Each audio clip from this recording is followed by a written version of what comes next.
Bonjour à toutes et à tous, merci de nous rejoindre aujourd'hui pour cette nouvelle vidéo en matière de fiscalité. Aujourd'hui, on continue notre thématique pour les créateurs d'entreprises, pour les futurs entrepreneurs, de savoir quelle est la meilleure structuration juridique et fiscale qui va s'appliquer à votre cas particulier.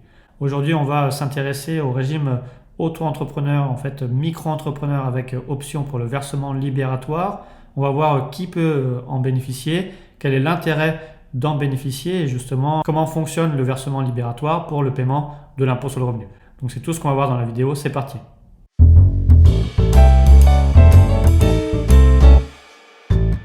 Alors effectivement, avant de commencer, bien sûr, abonnez-vous, likez, partagez au plus grand nombre pour qu'on puisse faire grandir notre chaîne le plus rapidement possible et vous apporter encore plus de contenu gratuit en matière de fiscalité. Alors effectivement, dans cette vidéo, on va regarder l'application du versement libératoire. C'est la première partie de la présentation de toutes nos structurations juridiques et fiscales, puisque c'est le régime qui permet de payer l'impôt le plus rapidement possible et d'une manière la plus facile. Donc on va passer derrière l'écran pour vous présenter ce régime. Alors effectivement, on l'a vu dans la vidéo de présentation des différentes structurations juridiques et fiscales. Lorsque vous êtes entrepreneur individuel et que vous souhaitez créer une activité, selon l'activité que vous voulez faire et selon votre cas particulier, vous allez avoir la possibilité de créer une micro-entreprise, donc en fait de créer une entreprise individuelle avec un statut micro, à la fois un statut micro-social et un statut micro-fiscal. Dans ce cas-là, vous allez prendre en compte le montant de vos recettes annuelles ou de votre chiffre d'affaires annuel, et en fait le montant qui sera imposable avec vos autres revenus, ça sera ce montant-là déduit d'un abattement forfaitaire qui sera différent selon votre activité. Mais comme on l'a vu dans la vidéo de présentation des différentes structures fiscales, lorsque vous êtes éligible au régime micro-entreprise, donc lorsque vous respectez les conditions d'application et notamment lorsque vous êtes sous les plafonds d'application de ce régime, vous avez la possibilité d'opter pour le versement libératoire. Dans ce cas-là, effectivement, vous allez bénéficier d'un seul interlocuteur qui sera l'URSSAF pour payer votre impôt sur le revenu, puisque vous aurez un versement libératoire qui sera soit de manière mensuelle ou trimestrielle selon ce que vous aurez choisi pour le paiement de vos cotisations sociales. Et ce versement libératoire sera égal à un certain pourcentage de votre chiffre d'affaires qui va être différent par rapport à votre activité. Et effectivement, ça va vous permettre de payer en une seule fois votre impôt sur le revenu et vos cotisations et contributions sociales. Donc ça va permettre de faciliter le suivi de toutes vos obligations déclaratives et de paiement des impôts et prélèvements dus. Alors il faut savoir que pour bénéficier du régime auto-entrepreneur, il y a quand même plusieurs conditions à valider. La première, c'est comme je viens de vous le dire, c'est d'être soumis au régime micro-BIC ou micro-BNC. Donc je ne rentre pas plus dans les détails dans cette vidéo, mais il y a des plafonds d'application qui permettent en fait d'être éligible de plein droit au régime micro, soit micro-BIC ou micro-BNC. Puisqu'effectivement, lorsque vous aurez une activité en matière de BIC, activité de vente de marchandises par exemple, il faudra que le montant de votre chiffre d'affaires soit inférieur à 176 200 €. Ça, c'est le montant des plafonds pour 2020, 2021, 2022.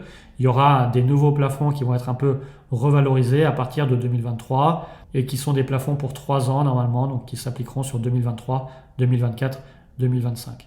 Et par contre, si vous avez une activité de prestation de services mais commerciale ou une activité non commerciale, donc de prestation, on va dire, intellectuelle, vous aurez un plafond qui sera un peu réduit au titre des recettes ou chiffre d'affaires annuel qui est de 72 600 €. Donc ce qui fait que normalement, lorsque vous allez créer votre entreprise, il n'y aura pas de problématique sur ce statut-là puisque votre chiffre d'affaires au titre des années N-2 et N-1 sera inférieur à ces chiffres d'affaires et également votre chiffre d'affaires de l'année sera également aussi inférieur à ces montants de chiffre d'affaires. Donc par principe, cette première condition, vous allez la remplir. Ensuite, l'autre condition qui est un petit peu plus technique, c'est il faut que le montant des revenus nets de votre foyer fiscal que vous avez perçu en N-2, donc 2 ans en arrière, soit inférieur ou égal pour une seule part de quotient familial. Donc si vous êtes plusieurs dans le foyer, il faudra prendre juste une seule part de votre quotient familial. Et il faut que ce montant soit inférieur à la limite supérieure de la deuxième tranche du barème de l'impôt sur le revenu de l'année N-1. Donc finalement, pour ceux qui veulent opter en N, donc en 2022, il faudra que le montant des revenus de N-2, donc en 2020 de votre foyer fiscal, soit inférieur pour une part de votre quotient familial à la limite supérieure de la deuxième tranche du barème de l'impôt sur le revenu de l'année N-1, donc en 2021, qui est donc de 26 070 € pour 2021. Et cette limite va être majorée de 50 ou 25% par demi-part ou quart de part supplémentaire. Il faut savoir que normalement, les revenus nets du foyer fiscal que vous avez perçus, c'est ce qui correspond au revenu fiscal de référence que vous allez retrouver dans votre avis d'imposition à l'impôt sur le revenu.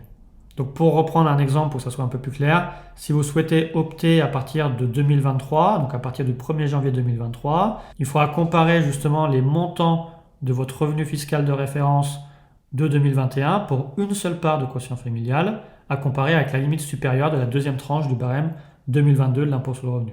Donc si on va reprendre un exemple, si on prend un entrepreneur qui est marié sans enfant, qui veut opter ainsi à partir du 1er janvier 2023 pour le versement libératoire de l'impôt sur le revenu, il faudra regarder son revenu fiscal de référence de 2021, donc 2 ans en arrière. On peut fixer par exemple 48 000 €. Ensuite, on va regarder par rapport à la limite supérieure de la deuxième tranche du barème de l'impôt sur N-1, donc sur 2022, donc applicable sur les revenus 2021, donc il sera de 26 070 € et qui va être majoré de 50% par demi-part supplémentaire.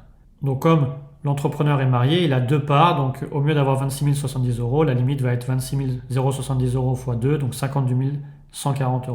Donc on voit bien que ce montant-là est supérieur au revenu fiscal de référence 2021 de 48 000 €. Dans ce cas-là, il peut opter pour le versement libératoire de l'impôt sur le revenu. Et ensuite, il y a une troisième condition, c'est d'être soumis au régime micro-social. Mais par principe, lorsque vous êtes soumis de plein droit au régime micro-BIC ou micro-BNC, vous bénéficiez automatiquement également du régime micro-social. Sauf si vous aviez opté pour un régime différent en matière de cotisation sociale, vous devriez également remplir cette condition. Et on va revenir également dans nos autres vidéos sur la partie sociale de l'entrepreneur. Donc ensuite, lorsque vous savez que vous pouvez opter pour le régime d'auto-entrepreneur, il y a quand même un certain formalisme et un certain délai pour opter. Parce que par principe, l'option doit se faire au plus tard le 30 septembre de l'année qui précède celle au titre de laquelle elle s'applique. Donc effectivement, si vous voulez opter à partir du 1er janvier 2023, il faudra avoir opté avant le 30 septembre 2022 pour bénéficier du régime auto-entrepreneur versement libératoire à compter de 2023. Et par principe, c'est une option que vous allez faire auprès de l'URSSAF. Vous allez envoyer un courriel à votre URSSAF lorsque vous avez déjà une activité. Mais si vous êtes dans le cadre de la création de votre activité, dans ce cas-là, vous allez opter directement dans le cadre de la création de votre activité, de la communication de la création de votre activité au centre de formalité des entreprises. Et à défaut, vous devrez opter au plus tard le dernier jour du 3e mois qui suit celui de la création de l'entreprise. Et ensuite, une fois que vous avez opté, finalement, vous allez pouvoir bénéficier du versement libératoire de l'impôt sur le revenu jusqu'à dénonciation et jusqu'à renoncement à ce régime. Et par principe, cette dénonciation doit se faire jusqu'au 30 décembre de l'année précédant celle au titre de laquelle le régime ne s'appliquera plus. Donc, si vous voulez arrêter un régime pour l'année suivante, il faut le faire avant le 30 septembre de l'année. Ensuite, comme on l'a dit, de pouvoir bénéficier du versement libératoire, ça va vous permettre en même temps de votre déclaration pour les cotisations sociales, lorsque vous allez déclarer votre chiffre d'affaires hors taxe, de payer un impôt sur le revenu avec un taux forfaitaire. Le taux forfaitaire va être de 1% pour les activités de vente de marchandises, donc pour ceux qui sont au régime BIC. Aussi, pour ceux qui sont au régime BIC, activités de prestation de services, là, ça sera un taux de 1,7%. Et ensuite, pour ceux qui sont titulaires de revenus non commerciaux, donc au régime BNC, micro-BNC, dans ce cas-là, c'est un versement libératoire à hauteur de 2,2%. Donc on voit finalement, ça va permettre de payer un impôt limité sur votre activité et un impôt qui va être prélevé sur votre chiffre d'affaires hors taxe que vous allez déclarer. Donc si on prend un exemple, par exemple, une personne qui a fait un chiffre d'affaires hors taxe annuel de 60 000 €, qui fait de la vente, donc qui est au régime micro-BIC, elle peut opter pour le versement libératoire et dans ce cas-là, elle va payer 1%, soit mensuellement ou soit trimestriellement, selon ce qu'elle a opté auprès de l'URSSAF pour le paiement de ses cotisations et de son impôt sur le revenu.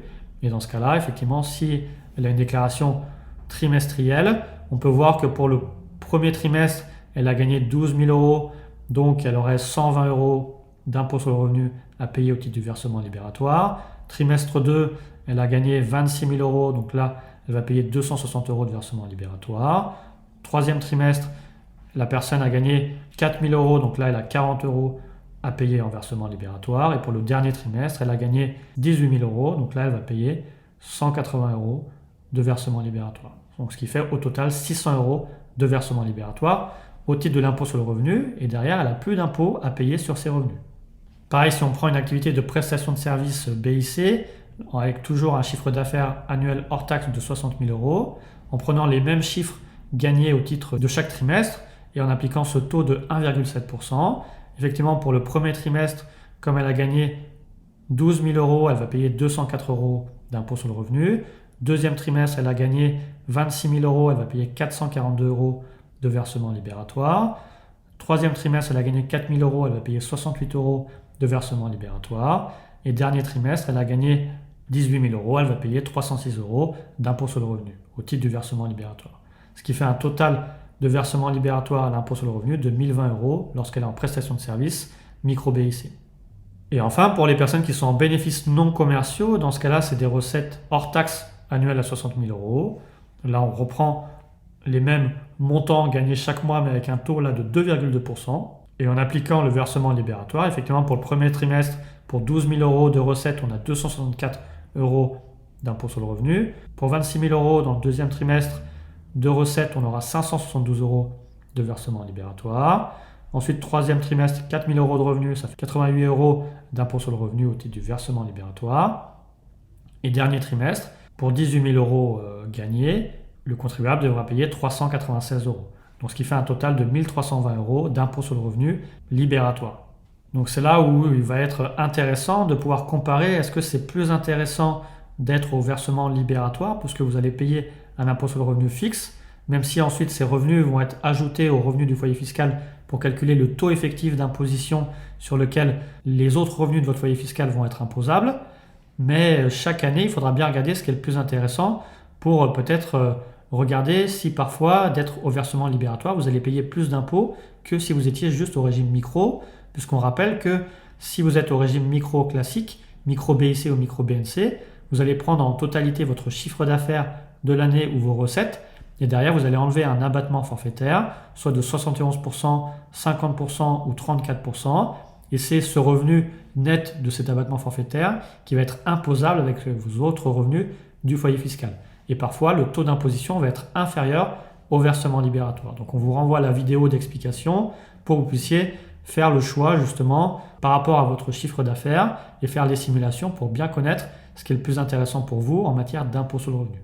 Et effectivement, si après avoir opté pour le versement libératoire, vous apercevez que ce régime n'est plus intéressant pour vous fiscalement, vous pourrez dénoncer l'option.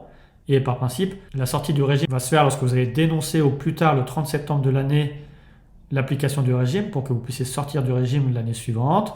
Ou alors vous aurez une sortie automatique également lorsque vous n'allez plus respecter les conditions d'application. Soit vous allez dépasser les plafonds d'application du régime micro-BIC, ne plus être au micro-social, ou alors en comparant vos revenus du foyer fiscal entre votre revenu fiscal de référence et le barème de l'impôt N-1, vous allez dépasser les seuils qui vous permettent d'appliquer le versement libératoire. Et dans tous les cas, la sortie se fera l'année suivante. Donc voilà, on a terminé sur cette vidéo de présentation du versement libératoire en matière d'impôt sur le revenu. Vous pouvez nous laisser en commentaire toutes vos questions à ce sujet pour qu'on y réponde le plus rapidement possible. Et on vous rappelle que cette vidéo fait partie de notre formation de la fiscalité de l'entrepreneur, de notre formation entrepreneur et fiscalité qui permet de connaître toutes les étapes importantes de structuration de votre activité pour justement optimiser au maximum la création de votre activité au jour le jour et avoir le meilleur développement de votre activité dans un cadre le plus optimisé.